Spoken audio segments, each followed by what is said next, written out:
Mesdames, Messieurs, bonjour et merci de nous rejoindre sur la télévision nationale, la RTS. Bienvenue à l'émission Point de vue de ce dimanche 8 janvier 2012. Émission qui reçoit le docteur Cheikh Tidiane Gadio, président du mouvement citoyen Louis Jot Jotna, candidat à l'élection présidentielle de 2012. Cheikh Tidiane Gadio est aussi ancien ministre d'État, ministre des Affaires étrangères du Sénégal. Bonjour et merci d'avoir répondu à notre invitation. Merci Omar, merci de m'avoir invité. Je rectifierai juste en disant que c'est bien le mouvement politique citoyen Louis Jot Jotna, parce que là chaque mot a son importance. Pourquoi mouvement, pourquoi politique et pourquoi citoyen?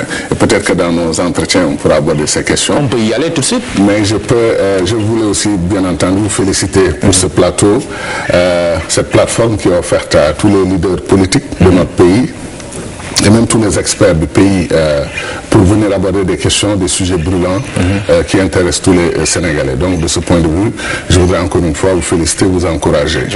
Nous avons créé, à la place d'un parti politique classique, traditionnel, nous avons opté pour la création d'un mouvement politique citoyen. Nous avons estimé que les citoyens sénégalais devaient se mêler de la chose politique, que les citoyens sénégalais avaient le droit de se battre pour que le citoyen soit au cœur du dispositif institutionnel, du dispositif politique dans notre pays. C'est parce que les citoyens ont sous-traité leurs espérances, leur désir de voir leur pays se développer, les ont sous-traités aux mains des politiciens, c'est-à-dire en confiant aux politiciens de ce pays la possibilité de travailler pour les citoyens, ce que nous appelons un peu la politique par représentation et par délégation. On délègue. On délègue aux politiciens, on leur dit voici ce qu'on veut, faites-le. Nous ne sommes pas du tout de cet avis. Nous pensons que dans tous les pays qui ont réussi le pari du développement, relevé le pari de la consolidation de leurs institutions, les citoyens ont toujours été au cœur du dispositif. Et nous voulons que les citoyens sénégalais réclament ce droit, et ça correspond parfaitement à un état d'esprit dans le pays où les Sénégalais vous disent que nous avons un problème avec la politique politicienne. Nous n'en voulions pas, et pour cela nous avons fait une autre option. Mais l'aspect mouvement, c'est important, parce que le parti, par définition, c'est une fraction du peuple qui s'organise différemment des autres. Or, un mouvement veut rassembler, engager dans une dynamique, dans des processus. Et les partis, pour nous, historiquement, ont fait leur temps. Nous avons beaucoup de respect pour tous les partis qui existent au Sénégal, mais nous pensons, et dans le monde, mais nous pensons que le parti a connu son âge d'or dans le XXe siècle, particulièrement dans les pays communistes avec Lénine et autres. C'est ce qu'on appelle les partis léninistes centralisés avec des structures et tout ce qu'on veut. Mais ces partis ont fait leur temps et ont épuisé ce que nous appelons leur capacité historique.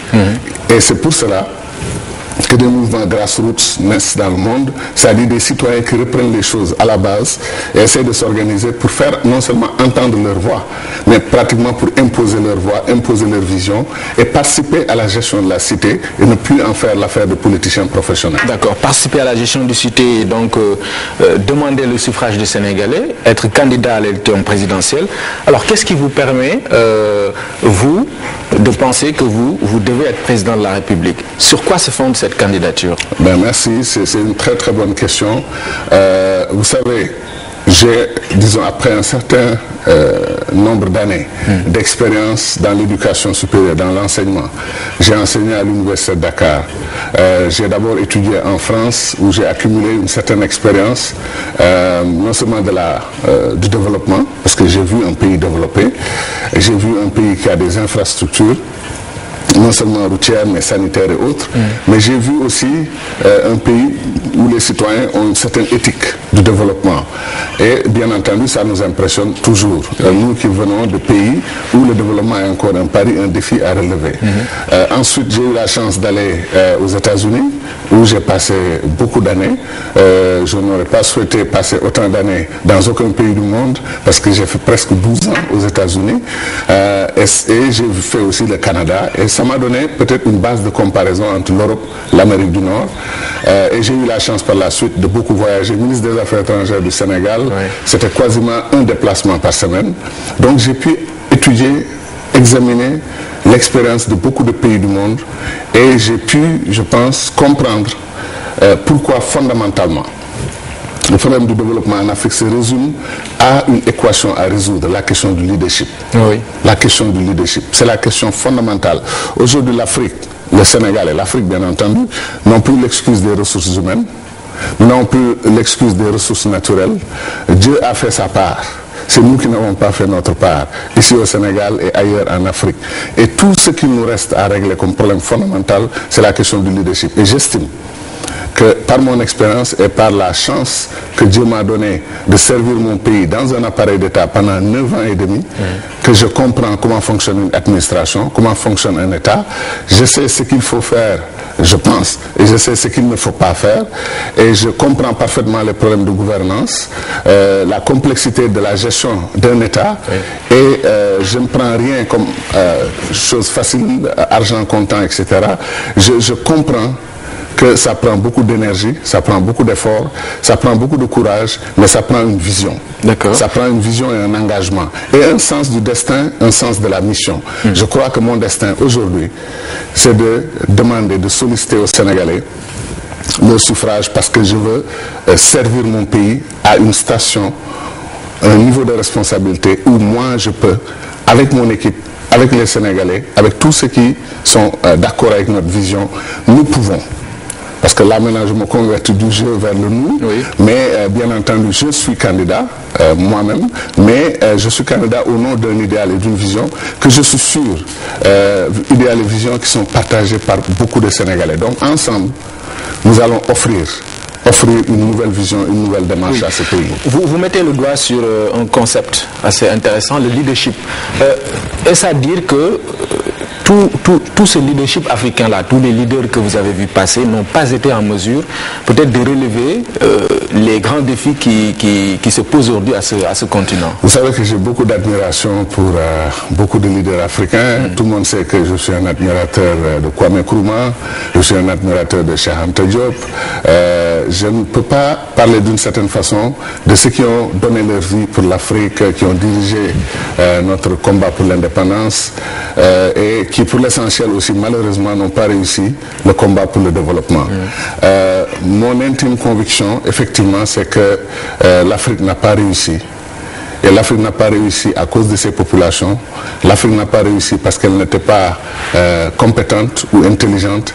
L'Afrique n'a pas réussi parce qu'elle n'a pas eu les leaders qui étaient au niveau du défi et du challenge qui était posé à notre continent. Je donne un simple exemple. Vous prenez la Corée du Sud, à peu près le même PIB que la Côte d'Ivoire, le Sénégal dans les années 50. Pourquoi et comment quelqu'un peut m'expliquer que le Sénégal parte d'1 milliard de dollars en 1960, 1 milliard, 1,2 milliard à peu près, les chiffres varient, 1,2 milliard à peu près, disons de PIB, de production intérieure brute, en 1960, et se retrouve aujourd'hui, 52 ans plus tard, à 14 milliards. 14 milliards. Nous avons multiplié notre PIB de 14 fois. La Corée du Sud a multiplié son PIB entre 400 et 500 fois. Ouais. Qu'est-ce qu'un ami coréen du Sud a de plus qu'un Sénégalais? Je pense que les leaders de la Corée du Sud avaient compris que le développement est une bataille. Ils ont mis les troupes en ordre et ils sont allés à l'assaut des défis du développement. Et les défis du développement pour nous tournent autour de questions essentielles. Dans tous les pays du monde où on n'a pas libéré l'énergie des citoyens, on n'a pas eu de développement. C'est pour ça que le MPCL, pendant cette campagne électorale, battra campagne sur le thème de libérer les énergies. Libérer les énergies parce qu'il est temps de le faire. Arrêter d'inhiber les Sénégalais au point que quand un Sénégalais travaille aux États-Unis, en France, en Allemagne, ailleurs, au Gabon, il est performant, il est respecté et il prend souvent le leadership. Et pourquoi dans son propre pays il n'est pas capable de le faire? Donc nous posons la question de libérer les énergies et pour cela nous avons toute une démarche, toute une vision que nous allons proposer aux Sénégalais parce qu'on ne peut pas libérer une énergie qui n'existe pas. Il faut nourrir les Sénégalais, il faut les éduquer, il faut les soigner pour les rendre performants et leur permettre de libérer leur énergie. D'accord. À la différence des politiques, secrétaires généraux de partis et autres qui ont quand même fait leur temps, qui ont fait leur preuve, je veux dire, qui font du terrain tout le temps. Vous avez la particularité d'être un homme peut-être qui a passé son temps à faire de la diplomatie pendant de longues années. Est-ce que ce n'est pas, sous ce rapport, je sais pas, un retard à combler par rapport à ces gens-là? C'est-à-dire on comble un retard par rapport à des gens, comme vous dites, ou des leaders qui ont fait leurs preuves et qui ont réussi. Mais quand on a des leaders qui ont essayé, pour l'essentiel, passez-moi le terme, je ne veux pas dire qui ont échoué, mais historiquement parlant, l'Afrique, au total, les processus de développement ont échoué. Et ces responsables ont de grandes responsabilités dans cette situation. Encore une fois, je l'ai expliqué plusieurs fois, depuis l'âge de 20 ans, donc depuis 35 ans, je n'ai qu'une préoccupation. Comment recouvrer la dignité de l'Afrique et des Africains, comment unir notre continent, comment donner une chance à chaque enfant africain de s'épanouir dans ce continent, à chaque femme africaine de se réaliser, de réaliser son potentiel, comment faire pour que l'Afrique prenne toute sa place dans le monde, d'autant plus que non seulement berceau de l'humanité, terre des premières grandes civilisations de l'humanité, l'Afrique réunit cette condition de détenir un tiers des ressources naturelles du monde et d'avoir 1 milliard d'habitants dont plus de 50% sont des jeunes. Quand le monde entier est en crise de jeunesse, on cherche des jeunes, des forces vives, l'Afrique en a presque 60% dans sa population. Donc au total, nous sommes dans une situation dans ce continent où, encore une fois, le problème fondamental, c'est le leadership. J'ai fait des études de communication et développement. Donc j'ai fait de l'économie politique et j'ai appris à comprendre depuis les années 50 comment les Raoul Prébisch, tous ceux qui ont fait des études de développement savent de qui je parle, de l'Amérique latine, comment ils ont engagé la réflexion sur le développement, par où commencer, ce qu'ils appellent la théorie des basic needs, n'est-ce pas, des besoins primaires de l'être humain, manger, se soigner, s'éduquer, disposer d'un toit, d'infrastructures, etc. Nous avons étudié tout cela. L'Afrique n'a pas le temps, aujourd'hui, de vouloir reprendre des schémas classiques de développement qui, au départ, étaient peut-être des schémas positifs, mais au finish, l'élément fondamental, l'élément subjectif, le leadership, un leader intègre, un leader travailleur, un leader qui croit passionnément en son peuple et en l'Afrique, et qui croit fondamentalement qu'il est un serviteur des citoyens de son pays, que ces citoyens ne sont pas à son service ou à sa disposition. Donc si on inverse cela, cette vision, parce que c'est ça le drame aussi de l'Afrique, nos leaders croient fondamentalement que nous sommes à leur service et que nous sommes là pour les servir et satisfaire leurs désirs et leurs besoins. Donc sous ce rapport, je pense que nous pouvons inverser et notre génération peut le faire. Je réclame le droit pour notre génération compétente, éduquée, respectueuse des valeurs africaines, humble parce que nous avons vu le monde, nous savons comment les choses se passent, nous acceptons la complexité des choses, nous ne disons pas ce que nous ne pouvons pas faire, nous disons notre ambition pour l'Afrique, notre ambition pour le Sénégal. Toute chose que vous ne trouvez pas chez plutôt les leaders politiques que vous voyez sur le terrain. Je vous ai donné l'exemple, comment est-ce qu'ils peuvent nous expliquer qu'en 1960, ils prennent le Sénégal au niveau de la Malaisie ou de la Corée du Sud, et aujourd'hui qu'ils nous expliquent la différence. Il y a quand même une réalité. Et qu'on ne parle pas de dictature dans ces pays pour lancer le développement. En Afrique aussi, on n'avait pas de liberté, il n'y avait pas de démocratie non plus. Donc les autres, même si en Corée du Sud, un homme avec, comme on dit, une main de fer, a mis le pays en ordre de bataille pour conquérir le développement, nos pays, non seulement on a subi la dictature, mais sans le développement. Les autres, ils ont subi la dictature, au finish, ils ont quand même eu le développement. Mais il y a tout de même une réalité en politique, c'est le terrain. Différent de la théorie, parce que c'est vrai, le leadership, les ambitions que vous avez, vous, personnellement, pour changer l'Afrique et tout cela, peut-être ça relève, le Sénégal, oui, c'est important. Donc ça relève plutôt de la théorie, alors que, comme je vous ai dit, vous êtes en face de leaders politiques qui ont peut-être fait du terrain pendant longtemps. Comme vous me l'avez dit, mais comme moi aussi je vous l'ai dit, vous refusez peut-être d'accepter cela. Ces leaders, s'ils m'avaient prouvé leur capacité, parce qu'ils ont été longtemps sur le terrain, de développer mon pays, je leur vouerai l'admiration qu'ils méritent. Je leur voue le respect qu'ils méritent pour avoir donné, pour certains d'entre eux, leur vie à ce pays. Ils ont milité, ils ont toujours voulu le progrès et l'avancement du Sénégal et de l'Afrique. Ça, c'est vrai. Mais je dis qu'au finish, le résultat n'est pas bon. Le résultat, c'est que de 1 milliard de dollars en 1960 de PIB, on est aujourd'hui à 14 milliards de dollars, quand des pays qui étaient au même niveau que nous ont multiplié leur PIB par des politiques adéquates, des politiques appropriées dans tous les domaines, particulièrement l'agriculture, particulièrement l'éducation, particulièrement la santé, particulièrement dans le domaine des infrastructures. Ces pays-là ont multiplié leur PIB par 400. Ils sont considérés comme des pays, la Corée du Sud, comme des pays développés. La Corée du Sud est même membre de l'OCDE. C'est des pays où une organisation où quand vous n'avez pas un niveau de revenu par tête d'habitant de $10 000, vous ne pouvez pas être membre. Donc, pourquoi, je vous donne juste un exemple pour terminer, pourquoi la Malaisie, admirative devant la Côte d'Ivoire, qui avait commencé un élan de développement extraordinaire dans les années 60, disait qu'elle voulait être comme la Côte d'Ivoire. Elle prenait la Côte d'Ivoire comme modèle, parce que Houphouët-Boigny avait fait un plan directeur de développement de son pays de 1963 à 2010, pratiquement sur 50 ans, et commençait à faire un excellent travail. Et la Malaisie voulait prendre la Côte d'Ivoire comme référence et comme exemple. Regardez aujourd'hui la situation. Il y a un problème de leadership. Et ça, vous savez, en plus, moi, je ne suis pas un professeur d'université enfermé dans son bureau en train d'écrire des livres, des théories de développement. Comme je vous l'ai dit, j'ai pratiqué, j'ai vu, j'ai vécu, j'ai compris et je me suis impliqué. Qu'est-ce que je n'ai pas fait pour le développement de mon pays pendant 10 ans? Toutes les contributions que j'ai apportées, la coopération avec les pays arabes, la coopération avec l'Inde, le retour de la Chine, la coopération avec les États-Unis, le MCA que nous avons signé, beaucoup d'autres programmes de coopération que j'ai amenés dans mon pays, bien entendu sous la houlette du chef de l'État, parce que je travaillais pour un président qui définissait la politique extérieure de la nation et qui demandait à quelqu'un d'exécuter cette politique, et c'est moi qui ai exécuté cette politique. À sa satisfaction et à la satisfaction des Sénégalais.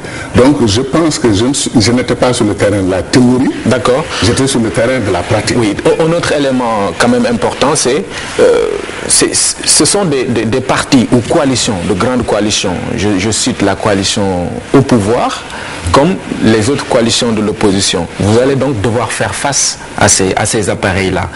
Sur ce rapport, quelle chance de Cheikh Tidiane Gadio? Aucune crainte, parce que le plus grand appareil, la plus grande institution, c'est le peuple sénégalais. Si moi, dans notre discours et dans notre message, nous transformons la sympathie du peuple sénégalais pour nous et des citoyens sénégalais pour nous en engagement électoral à nos côtés, nous n'avons aucune crainte d'aucun appareil, d'aucune coalition. Ça, c'est important pour nous. Vous savez que dans la transformation de la politique à l'ère moderne, on note que beaucoup de citoyens ont une désaffection des citoyens par rapport à la chose politique. Dans beaucoup de pays, vous voyez presque parfois une majorité qui ne va pas voter.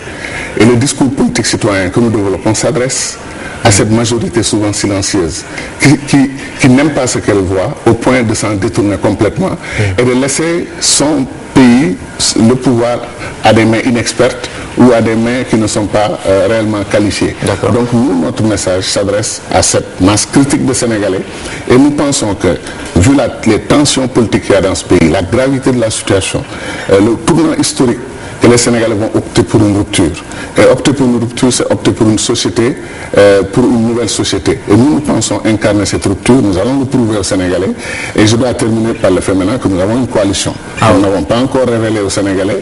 Nous continuons d'en tisser dites-nous sur qui vous comptez, quels sont les partis qui vous soutiennent. Je vous l'ai dit, je compte sur deux choses d'abord. Sur le peuple sénégalais, fondamentalement, et les citoyens sénégalais. Et je compte sur mon engagement, moi, mes camarades, notre mouvement, le mouvement politique citoyen Louis Jadjodna, nous comptons d'abord, comme on dit, sur nos propres forces. Nous avons des forces alliées. Et vous savez une chose, j'ai vu beaucoup de déclarations dans les médias où des partis font des déclarations de ralliement disant que Omar Nying a rallié mon mouvement. C'est pas comme ça. En politique, vous laissez la personne qui vous a rallié faire une déclaration pour dire que j'ai rallié tel et donner les raisons. Et nous attendons le moment venu, le moment propice, chacun a sa stratégie de communication. Ceux qui doivent venir annoncer leur ralliement à la coalition Gadio président, ils feront leur déclaration, ils diront pourquoi. Et c'est là où c'est important pour les Sénégalais de savoir que, un, Gadio n'est pas seul. Deux, il y a des Sénégalais, des mouvements, des organisations, des partis politiques qui ont décidé de travailler avec lui et qui vont expliquer les raisons, eux-mêmes aux Sénégalais. C'est pas à moi de le faire. Oui, donc vous voulez dire que Gadio rejoindre quelqu'un, c'est exclu? Mais c'est absolument exclu et vous me donnez même l'occasion de dire aux Sénégalais de traiter tout dirigeant qui les voit dans le secret d'une petite réunion pour leur dire que Gadio et moi avons signé un pacte, Gadio va me rejoindre, de les traiter de dirigeants qui ne sont pas sérieux. Pendant un moment, on a parlé de trio, Youssou Ndour, Cheikh Tidiane Gadio. J'arrive parce que il y a des dirigeants, je les connais, nous les avons identifiés. On est connus au Sénégal comme des personnes correctes, consensuelles. On n'entre pas dans des polémiques, on n'entre pas dans une certaine forme de politique que nous détestons, la politique politicienne, les manœuvres, les deals, nous ne sommes pas dans ça. Mais il y a des leaders qui disent à nos militants, à nos cadres, et qui disent à certains Sénégalais, Gadio et moi avons un pacte secret, nous allons nous retrouver, il va venir travailler avec nous. Je dis solennellement aux Sénégalais que de prendre ces leaders-là comme des gens qui ne sont pas sérieux. Qui sont ces leaders? Et de les considérer comme des gens potentiellement dangereux pour l'avenir du pays, si c'est comme ça qu'ils comptent apporter la rupture. Vous parlez la rupture, non, mais je suis... Non seulement ceux qui sont concernés vont se reconnaître, mais comme j'ai dit, je leur lance un premier avertissement. Et maintenant, s'ils veulent voir l'autre face d'un combattant politique, citoyen, déterminé à défendre la vérité, qu'ils continuent et un jour je ferai un point de presse et je les nommerai et j'expliquerai ce qu'ils sont en train de faire qui n'est pas sérieux. Je n'ai jamais dit, je ne me suis jamais assis avec aucun leader sénégalais, aucun candidat, je veux dire, plutôt aucun candidat à l'élection présidentielle, même pour négocier programme, pour négocier alliance. C'est totalement faux et c'est fabriqué et ce n'est pas très bien. Alors c'est ces mêmes personnes qui véhicule le message, oui, Gadio a certes fait une déclaration de candidature, mais depuis lors il a renoncé, il n'est plus candidat, etc. Ce n'est pas sérieux. Je suis non seulement candidat, mais candidat tellement convaincu de la justesse de notre vision, de la justesse du combat et qui a vérifié le soutien citoyen qu'il a dans ce pays, que je suis absolument convaincu que je mène non seulement une bataille juste, mais que nous menons une bataille pour gagner. Oui, vous n'avez par exemple vous n'avez jamais pris langue avec Youssou Ndour ou Bara Tall? Youssou Ndour et Bara Tall sont des amis. Oui. Nous avons lancé ensemble des mouvements citoyens. Moi, j'ai donné une orientation particulière à mon mouvement. Eux aussi ont donné une orientation particulière. Nous avons été une sorte de triplé, n'est-ce pas, un groupe d'amis pendant assez longtemps. Sur la question stratégique de comment organiser, comment nous engager ensemble, en tout cas par rapport aux récentes discussions qui ont eu lieu et le pacte qui a été signé entre Youssou et Bara Tall, Cheikh Tidiane Gadio n'était pas impliqué. Et je me suis retrouvé dans la presse, interpellé par certains, disant que j'étais dans une coalition. Je souhaite cette coalition. Je souhaite cette coalition et je souhaite prendre le leadership de cette coalition. Youssou est un ami, un homme très populaire qui a beaucoup fait pour son pays, pour qui j'ai non seulement du respect, mais une immense admiration. Et lui me le rend très très bien. Bara Tall est une sorte d'icône nationale du secteur privé, du self-made man, du Sénégalais que nous aimons, c'est-à-dire le Sénégalais qui sait lutter, compétir et gagner. Bara Tall l'a symbolisé. Donc si j'ai ces deux frères et amis avec moi dans une coalition, je ne peux que m'en réjouir. Maintenant, nos stratégies sont là, chacun est en train de déployer sa stratégie. Rien n'est final, rien n'est définitif. On est dans une période de grande incertitude politique et électorale dans ce pays. J'espère qu'on en parlera. Mais au total, Youssou, Bara et Gadio, c'est tout à fait une possibilité. On ne l'a jamais exclu.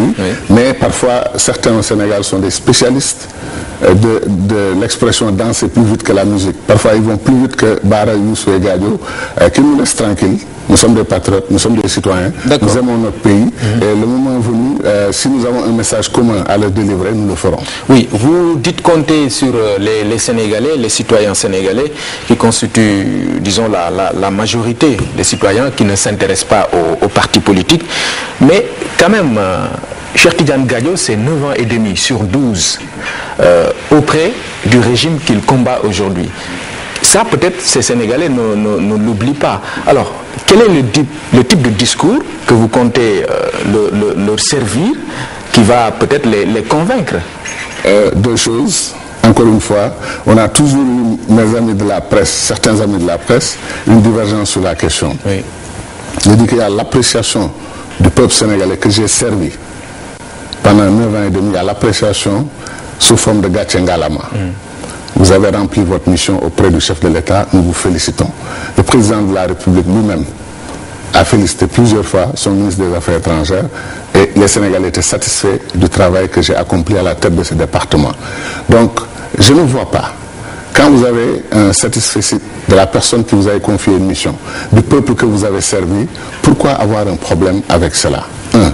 Deuxièmement, j'aimerais insister sur un point particulièrement. Je suis en train de parler avec les Sénégalais de l'avenir, de comment construire notre pays.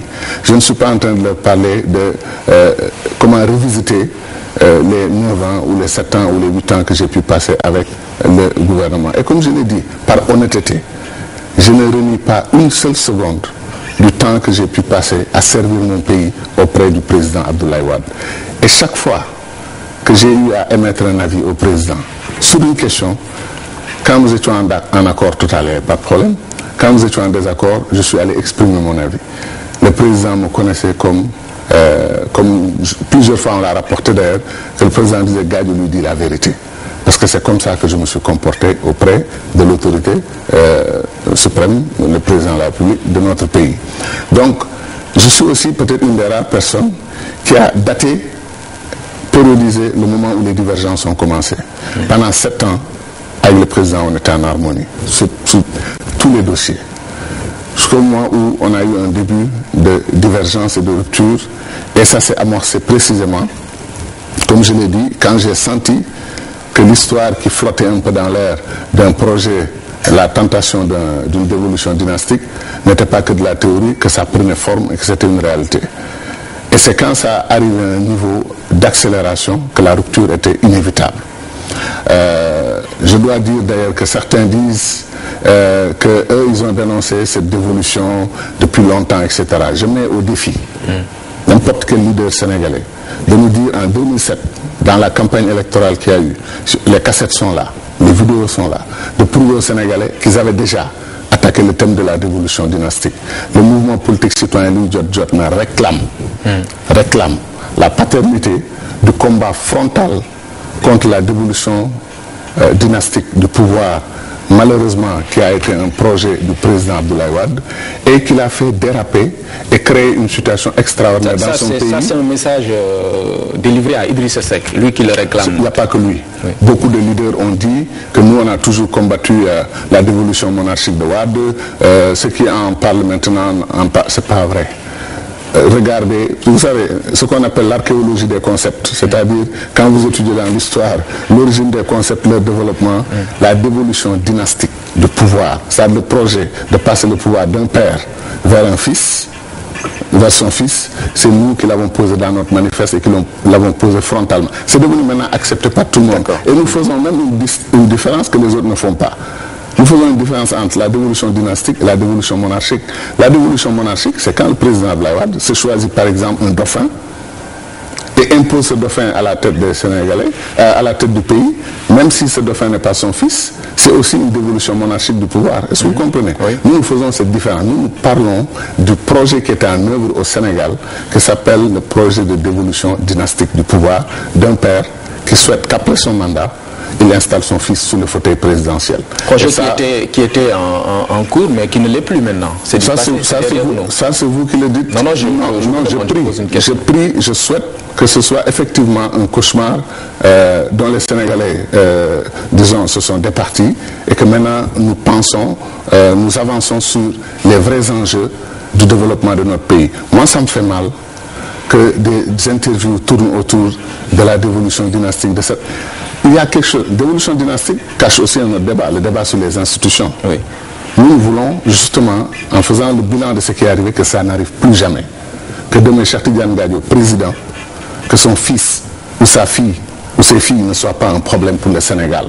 Qu'ils soient des citoyens comme tous les autres, respectent la constitution de leur pays et ne se mêlent pas des affaires de l'État. D'accord. Ils ont des ambitions politiques qu'ils attendent que leur père termine son mandat et qu'ils se mettent à apprendre la politique à la base, à militer, à gravir les échelons et demain ils auront toutes les prétentions qu'ils voudront. Mais ils ne s'appuieront pas, ils ne se mettront pas sur les épaules de papa pour venir attaquer. Mais revenons quand même revenons à la question. Je veux dire, vous êtes conscient que vous avez peut-être une épreuve difficile à surmonter devant les Sénégalais. Je faisais allusion à cette longévité dans le gouvernement libéral. Je vous ai dit que quand les gens vous félicitent d'avoir fait 9 ans, comme ils disent, 9 ans et demi, sans scandale, sans être mêlés à aucun problème, les femmes de mon mouvement des milieux populaires disent ministre zéro faute, ministre 9 ans et demi, sans scandale, vous n'avez été accusé de rien. Vous avez servi votre pays dans l'honneur et la dignité. Mais Omar, il sera très difficile pour quelqu'un de me faire regretter d'avoir fait ce service à mon pays. Si c'était à refaire, c'est ce que je dis aux amis, si sachant ce que je sais aujourd'hui, peut-être qu'il y a des choses que j'aurais changées, c'est clair.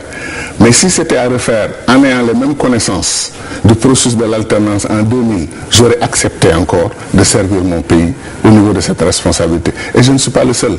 Combien de membres de l'opposition ont été des ministres d'Abdoulaye Wade ou premier ministre d'Abdoulaye Wade? Wade a travaillé avec les socialistes quand il était dans l'opposition. Et pas aussi longtemps que vous. Mais est-ce que c'est une question de durée ou une question d'efficacité et de rendement dans l'intérêt du Sénégal? Est-ce que c'est une question de servir avec honneur et dignité l'État ou est-ce que c'est une question de oui, vous avez eu un long compagnonnage? Et puis je vous l'ai dit, Omar, je le maintiens, le président Abdoulaye Wade n'est pas un tout négatif ou un tout positif. Il n'y a aucun être humain qui est un tout négatif ou un tout positif, c'est pas vrai. Il a fait de bonnes choses. Il a fait des choses moins bonnes et il a fait des choses qui sont tout à fait inacceptables. Mais sous ce rapport, encore une fois, la diabolisation actuelle et le fait de pousser le président jusqu'à ses derniers retranchements, je ne fais pas partie de ce combat-là. Mon combat porte sur les institutions. Pourtant, vous êtes pas personnel. Oui, mais vous êtes très dur quand même, très acerbe dans votre discours à l'endroit du président et du régime de façon générale. Est-ce que peut-être cette longévité-là dont je parlais tout à l'heure ne devrait pas vous pousser à tempérer un peu ce discours? Même pas, parce que ce sur quoi on est d'accord, le président et moi, je continue de dire que nous sommes en totale phase sur le panafricanisme, sur les États-Unis d'Afrique. Le président voulait créer un système économique basé sur les infrastructures, sur l'éducation. C'est absolument mon sentiment. J'ajoute bien entendu l'agriculture. Le président a essayé, avec la Guana, etc. Il y a eu de bonnes choses, il y a eu de moins bonnes choses et tout, mais nous allons faire les choses différemment. Nous avons acquis 9 ans et demi d'expérience, Omar, au service de notre pays. Et vous ne semblez pas sensible à ça, mais moi je suis sensible à ça, au fait que pendant 9 ans et demi, quelqu'un a pu gérer un département ministériel avec un budget consistant et important et qu'il est sorti de cela, non seulement indemne, mais il est sorti de cela avec le bonheur et le plaisir d'être non seulement félicité par ses compatriotes, mais félicité pour avoir travaillé et géré un département avec intégrité, avec sens de l'honneur, avec le sens de la dignité. Comment est-ce que quelqu'un peut me demander de regretter cela? Je ne le ferai pas, même si j'avais fait les 12 ans avec Abdoulaye Wade, 12 ans de son mandat. S'ils n'ont pas de divergence, je ne vais pas inventer de divergence. Mais quand nous avons eu des divergences, le président sait comment nous avons géré cette divergence ensemble jusqu'à la rupture. Et quand il y a eu la rupture, pendant 8 mois, 9 mois, j'ai observé une période de retrait. Et beaucoup de choses que je ne dirais pas encore aux Sénégalais m'ont contraint à reconsidérer la situation et à accepter de m'engager maintenant sur le terrain politique. Vous savez, quand j'ai quitté 2 semaines après, parce que moi je ne suis pas le genre de ministre qui quitte un gouvernement et qui devient un chômeur chronique et qui voyage en avion première classe et qui vit dans des hôtels 5 étoiles. Quand j'ai quitté le gouvernement, 2 semaines, les témoins sont là, les cabinets de notaires, j'ai ouvert mon cabinet international de consultation. Et je vis de mon travail. Donc je n'avais aucun problème. Bien entendu, il y a eu des offres pour revenir dans le gouvernement et tout ça, ça ne m'a pas intéressé. C'est une affaire qui appartenait à mon passé. Donc vraiment, il y a des choses qui appartiennent à mon passé. Moi, je veux parler de l'avenir. Je veux parler du Sénégal. Je veux parler du Sénégal qu'on veut construire. Les gens s'évertuent. Et ça, honnêtement, c'est souvent les détracteurs politiques, les adversaires, etc. Ils n'ont que ça comme argument par rapport à moi, la longévité. La longévité peut être positive comme elle peut être négative. Dans ce cas-ci, je pense que la longévité a été excellente, elle a été positive pour moi, elle m'a appris beaucoup de choses. Et je sais beaucoup de choses par rapport à la gestion de l'État et de la gouvernance. Et je promets aux Sénégalais qui, pour l'essentiel, encore une fois, à 99%, n'ont pas ce genre de préoccupation par rapport à moi. J'ai vu des paysans de Darou Mousti me dire que quand nous avons eu des problèmes de tracteurs bloqués en Inde, quand vous avez fait une mission, les tracteurs ont été débloqués. Quand nous avons eu des problèmes de transport à Dakar, les bus Dakar Demdik bloqués, vous vous êtes rendu en Inde, vous avez débloqué ce problème. Nous vous remercions. Mais écoutez, quand vos compatriotes gardent même dans leur mémoire les actes positifs que vous avez posés, pourquoi après on devrait vous contraindre à dire oui, mais vraiment je regrette? Je ne regrette pas. Je ne regrette pas d'avoir servi mon pays, encore une fois, avec honneur et dignité. D'accord. Est-ce qu'on peut savoir pourquoi vous étiez en première ligne dans le combat contre la candidature du président Wade, le combat international, je veux dire, cette campagne qui a été menée récemment? Est-ce que c'est concevable pour quelqu'un qui a peut-être porté et défendu la vision de cet homme-là? Porter et défendre la vision de cet homme, encore une fois, tu insistes, moi aussi je vais insister, porter et défendre la vision de cet homme sur les États-Unis d'Afrique, sur le plan Oméga, sur les infrastructures, sur l'éducation. J'ai jamais porté la vision de cet homme sur des questions d'évolution dynastique, d'affaissement des institutions dans mon pays. D'accord. Et non, j'arrive, là c'est important. Et aussi de candidature à l'élection. La contradiction, c'est quand quelqu'un est d'accord que le président Wade ait un troisième mandat, et parce qu'il est passé à l'opposition, il n'est plus d'accord. Je n'ai jamais eu ce genre de problème, et il n'y a même pas eu cette situation. Quand le président a décidé, a dit aux Sénégalais en 2007 que je n'étais pas éligible pour un troisième mandat, en 2012 je suis out, c'est cela que nous avions tous retenu. En 2009, en septembre, 2 ans et demi avant les élections, quand il a dit je vais me représenter, honnêtement, moi comme tous les leaders politiques de ce pays, nous avons pensé quelque part que c'était encore un des petits coups de bluff politico-médiatique du président, mais qu'il ne prenait pas très sérieusement cette affirmation. Et quand maintenant nous avons compris que le président avait effectivement décidé de violer la constitution du Sénégal et de briguer un troisième mandat, auquel il sait lui-même qu'il n'a pas droit, parce que c'est lui qui nous l'a expliqué. Nous qui n'étions pas des juristes ou des constituants, c'est lui qui nous a expliqué comment il a verrouillé les mandats à 2 et qu'il ne peut plus avoir un troisième mandat. Alors s'il change d'avis, pourquoi nous, on devrait changer d'avis avec lui? Je ne suis pas d'accord, et j'ai mené un combat, encore une fois, pour la défense de l'image de mon pays et pour préserver la paix dans mon pays. J'ai reproché à la communauté internationale que dans le cadre de la prévention des conflits, que je connais très bien, prévention et résolution des conflits, ils sont plutôt amenés à se consacrer à la résolution des conflits qu'à la prévention des conflits. On regarde, on laisse venir la Côte d'Ivoire qui n'avait pas vu le début de ce conflit et là où ça allait mener les Ivoiriens. C'est 3 000 ou 4 000 morts après qu'on a apporté une solution. Et nous, même sur la crise ivoirienne, nous sommes intervenus. Bon, c'est pas la peine d'insister trop sur ces questions, mais ce que nous avons toujours pu faire en Afrique pour défendre la paix et la stabilité de nos pays, nous l'avons fait pour la Côte d'Ivoire, la Mauritanie, pour Madagascar. Et pourquoi on me reprocherait de le faire pour mon propre pays, le Sénégal? C'est ce que j'ai fait. Au point d'aller ternir l'image de son président. Voilà, alors, mais vous au moins vous avez bien parlé, parce que le président parle de ternir l'image du Sénégal. Parce que oui, c'est lui qui est à la tête du Sénégal. Mais ça ne fait pas de lui le Sénégal. Ouais. On ne dira pas que Wade égale Sénégal, non. Le président Wade est un serviteur du Sénégal. Comme nous on dit dans notre mouvement politique citoyen. Donc moi je dis son image est celle du Sénégal. Attendez, du Borom Réumi, du tout Réumi là. Oui. Ok, il dirige le pays, mais le pays ne lui appartient pas. Le Sénégal, c'est pas Abdoulaye Wade. Le Sénégal dépasse non seulement Abdoulaye Wade, mais Senghor, Abdou Diouf, tous les Sénégalais mis ensemble.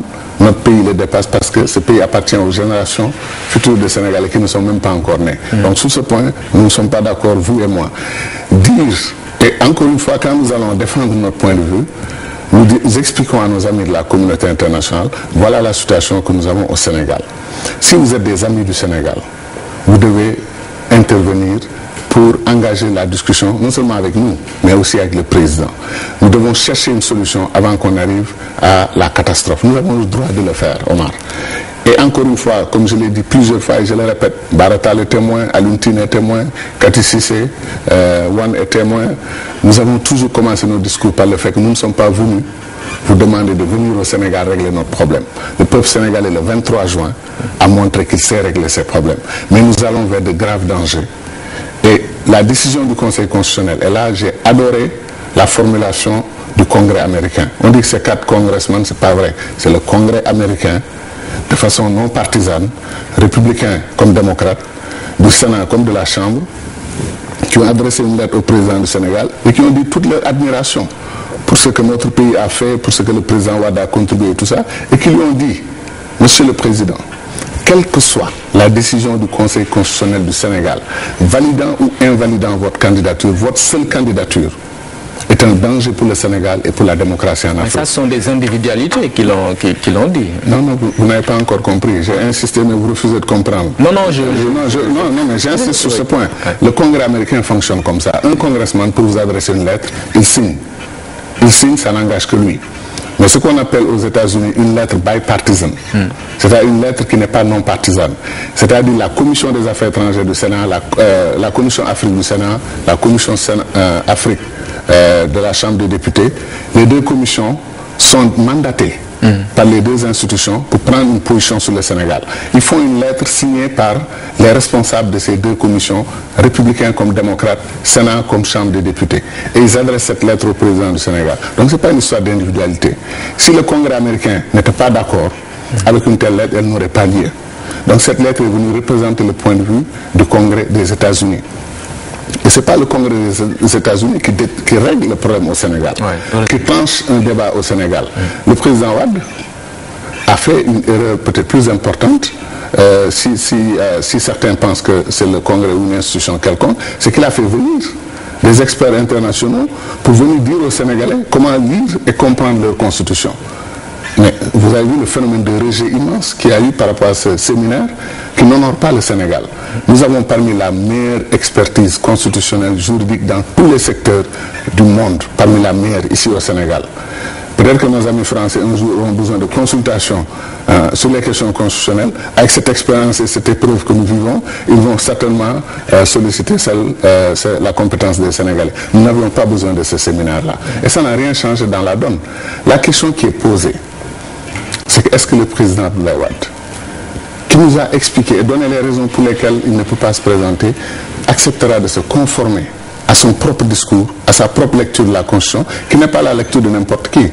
Moi, je peux me tromper, je peux changer mon avis sur ce que j'avais compris, mais lui n'a pas le droit. C'est lui, vous l'avez dit, qui porte la parole du Sénégal. C'est lui qui lève la main, regarde les Sénégalais dans les yeux pour leur dire « je prête serment ». Et je prends l'engagement de défendre la Constitution du Sénégal. D'accord. Ça lui donne une responsabilité différente de la même. Mais quand même, dès l'instant qu'il prend l'engagement de respecter la décision du Conseil constitutionnel, où est l'utilité de ce combat que vous menez? Est-ce que vous ne devrez pas, vous, le suivre dans cette logique-là, de se soumettre à une éventuelle décision du Conseil constitutionnel? Non, attendez. On a expliqué plusieurs fois pourquoi on ne peut pas le suivre dans cette approche.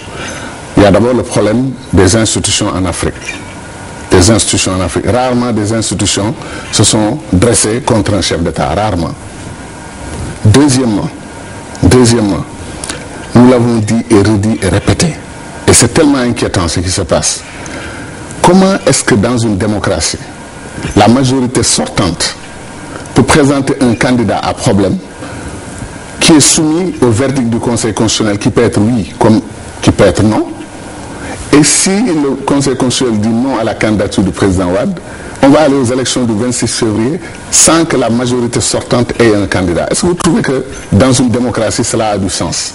Et certains jeunes de son parti ont dit que si le Conseil constitutionnel invalide la candidature du président Wade, nous rendrons le pays ingouvernable. Mais attendez, je termine sur ce point. Nous, ce que nous avons dit, honnêtement, c'est une parole de sagesse. C'est celui qui peut réconcilier tous les Sénégalais aujourd'hui, ici et maintenant, et mettre fin à cette tension, cette grave crise, c'est bien le président Abdoulaye Wade. C'est lui qui peut le faire. Parce que si le Conseil valide, on ne sait pas ce qui va se passer. Si le Conseil invalide, on ne sait pas non plus. On sait au moins une chose, c'est que la majorité sortante est disqualifiée. Et ça, c'est pas non plus la démocratie. Je peux vous poser la question autrement. Comment, logique pour logique, dans une république, une opposition peut imposer à la majorité un candidat? Non, attendez. Là encore, la formulation, je crois, n'est pas des plus heureuses. Avec tout le respect que j'ai pour vous, ce que l'opposition dit, c'est que nous demandons au président Abdoulaye de respecter la Constitution du Sénégal. En 2007, par exemple, aucun membre de l'opposition n'a dit au président Wade, pour des raisons d'âge ou des raisons de compétences ou de travail que vous avez fait, nous voulons que votre parti choisisse un autre candidat. Personne n'a dit ça. Et là même, nous ne disons pas que son parti choisisse un candidat. Ils peuvent faire ce qu'ils veulent. Soutenir parmi les candidats existants, faire ce qu'ils veulent. Ce que nous disons, c'est que le président nous dit je ne suis pas éligible à un troisième mandat. Lui-même, dans le combat politique qu'il a mené dans les années 80-90 avec nous tous, il a toujours dit que les présidents qui restent 20 ans, ça, on doit y mettre un terme. 2 mandats, vous êtes out. Maintenant, ça s'applique à lui, il refuse. Et entre nous, moi je pense que le projet du président était de respecter la Constitution et de faire 2 mandats. C'est parce qu'il s'est engagé dans un projet, une tentation dynastique qui n'a pas marché, qu'il est revenu en arrière pour dire bon, mais écoutez, moi donc je reste. Non, il ne peut pas rester. D'accord. Il ne peut pas rester parce qu'il ne peut pas violer notre Constitution. Nous ne sommes pas d'accord. Aujourd'hui, les acteurs ont les yeux rivés sur l'organisation de cette élection présidentielle. Même les partenaires sont résolument tournés vers ce scrutin. Ils en appellent à la sérénité et tout. Finalement, donc, est-ce que cette campagne contre la candidature du président Wade n'est pas dans l'eau? Ah non, non, non, au contraire, elle est plus. Le 23 décembre, nous avons réussi une super mobilisation. Malheureusement, le même jour, le président Wade, qui a persisté, signé et qui a voulu être investi par son parti, a eu des difficultés, même à pouvoir s'exprimer. Devant les micros. Nous, on disait qu'un pays ne peut pas perdre sa voix. Un pays ne peut pas perdre sa voix. Et la voix du Sénégal, comme vous dites, c'est le président de la République. Et on s'est retrouvé dans une situation où les Sénégalais ont encore eu plus d'angoisse par rapport à ce qui va se passer dans notre pays. Et il y a eu beaucoup d'interrogations et malheureusement, tout ça a été encore rendu plus grave par le discours du 31 décembre. Où on a eu un discours de 80 minutes, là où des chefs d'État de pays beaucoup plus puissants, beaucoup plus nombreux en termes de population, de poids, etc. On parlait 8 minutes, 10 minutes, ils ont parlé. On présente des vœux le 31 décembre. Mais ce jour-là, le président a fait un long bilan de 80 minutes et il en a profité pour attaquer des citoyens sénégalais, dont moi en particulier, quand il a parlé, comme vous disiez tantôt, des Sénégalais qui font le tour du monde, restent dans des hôtels, etc., pour dénigrer leur pays et qu'ils n'ont qu'à venir descendre. Le 31 décembre, quand vous présentez vos vœux, moi j'estime que ce jour-là, le président a présenté ses vœux à tous les Sénégalais sauf moi. Ce qui n'est pas gentil, parce que moi je lui présente mes vœux. Mes vœux, je lui souhaite effectivement de se rétablir, d'avoir une excellente santé, d'avoir une excellente longévité, de rester auprès de sa famille et de son peuple et de son pays. Mais je souhaite qu'il le fasse après le 26 février, chez lui, tranquillement, parce que c'est ça qui est la vérité, c'est ça qui est le respect de notre Constitution et c'est ça qui est bien pour lui, entre nous, c'est-à-dire sortir de façon honorable, sous les applaudissements et les vivas de votre peuple, tous massés devant le palais de la République, plutôt que de sortir d'une autre manière que nous ne voudrions pas avoir dans ce pays. Parlons programme maintenant. Quels sont les axes du projet politique que vous portez? Qu'est-ce que vous proposez concrètement aux Sénégalais? Je vous remercie parce que je pensais qu'on allait passer 90% de notre rencontre sur le programme parce que c'est le temps où les candidats discutent de leur programme. Au début, je vous ai annoncé une triptyque, c'est-à-dire un trépied sur lequel nous allons appuyer notre politique de développement du Sénégal. Voilà un pays qui a un immense potentiel agricole, par exemple, et qui n'a pas atteint, bien entendu, l'autosuffisance alimentaire. Nous nous posons, et si vous relisez les documents sur les projets de développement du Sénégal, déjà en 1960, Feu Mamadou Dia, un grand homme d'État, très respecté dans ce pays et dans le monde, avait comme préoccupation de régler rapidement la question de comment nourrir les Sénégalais correctement. 52 ans plus tard, le mouvement politique citoyen Loudiot-Jotna va dire aux Sénégalais qu'on est malheureusement encore toujours dans le starting block, qu'on n'a pas quitté ce département-là qui est le plus vital dans un pays. L'agriculture, et c'est pas parce que nous sommes un pays agricole, c'est pas parce que nous sommes un pays qui a des potentialités agricoles, c'est que l'agriculture est vitale pour le développement d'une nation. Quand un Sénégalais se réveille à 8 h du matin et va chercher sa nourriture jusqu'à 20 h, il rentre chez lui. Ce jour-là, en quoi il a contribué au développement de son pays? Parce qu'il est pris par la faim, il est tenaillé par la faim. Beaucoup de gens qui ne connaissent pas la faim ne savent pas que l'écrasante majorité des Sénégalais n'ont pas 3 repas par jour. Vous savez, je faisais un peu le calcul de façon très simpliste. Les médecins, les nutritionnistes recommandent qu'on ait 3 repas par jour. Oui. Admettons que sur les 12 millions de Sénégalais, on essaie d'avoir 3 repas par jour. Ça fait 90 repas par mois. Admettons que chaque repas, et ce qui n'est pas un chiffre exact, coûte 1000 francs CFA. Il faut 90 000 francs CFA pour nourrir chaque Sénégalais correctement. Combien de Sénégalais gagnent moins de 50 000 francs, moins du SMIC? Combien de Sénégalais gagnent autant que ce chiffre, cette somme pour pouvoir se nourrir? Ceci pour dire aussi que l'agriculture permet de libérer du temps pour faire autre chose. Un pays qui ne nourrit pas correctement sa population, un État qui ne nourrit pas correctement sa population ou qui ne crée pas les conditions pour que sa population se nourrisse correctement, cet État-là n'a pas fait son travail. Nous estimons que sur cette question, l'État du Sénégal, comme beaucoup d'États africains, a été un État défaillant. Défaillant parce qu'ayant raté une mission historique, c'est d'abord de nourrir sa population. Défaillant avec tout ce qu'il a fait, oui, mais le résultat, etc. Tout à fait, c'est de très bonnes initiatives, c'est une très bonne vision, mais ce que nous disons, c'est que le résultat est là. L'écrasante majorité des Sénégalais ne mangent pas à leur faim.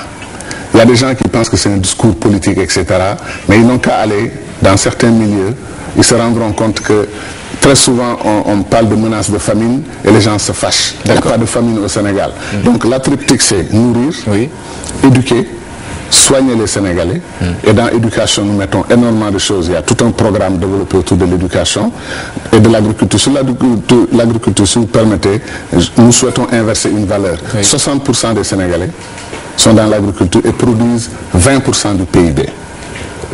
C'est des chiffres inacceptables. Nous voulons que 20% ou 10% des Sénégalais fassent de l'agriculture une activité professionnelle et nourrissent l'ensemble de la nation, contribuent énormément au PIB et nous règlent le problème de la souveraineté alimentaire. Quand un pays dépend de l'extérieur pour nourrir ses populations, il y a un problème très sérieux. Et maintenant, bien entendu, la santé. Nous trouvons scandaleux qu'un Sénégalais aille devant un hôpital tordu de douleur, souffrant, et que la première chose qu'on lui demande, c'est de payer. Ben, s'il ne peut pas payer, comment est-ce qu'on peut regarder une personne qui souffre, qui est là devant vous, qui se tord de douleur, reprendre le taxi ou le car rapide et rentrer chez elle? Donc nous allons trouver une solution en travaillant sur les mutuelles, sur les assurances, sur le tiers payant, c'est-à-dire une autre institution prend la responsabilité de payer, pour faire que quand un malade arrive, la vocation, les médecins ne demandent que ça. Quand un patient arrive, qu'il puisse s'occuper du patient. Pas s'occuper des questions de paiement et autres. Qu'il puisse tout de suite lui donner les premiers soins, le soulager. Ça, nous allons l'apporter dans notre programme. Vous allez faire quoi?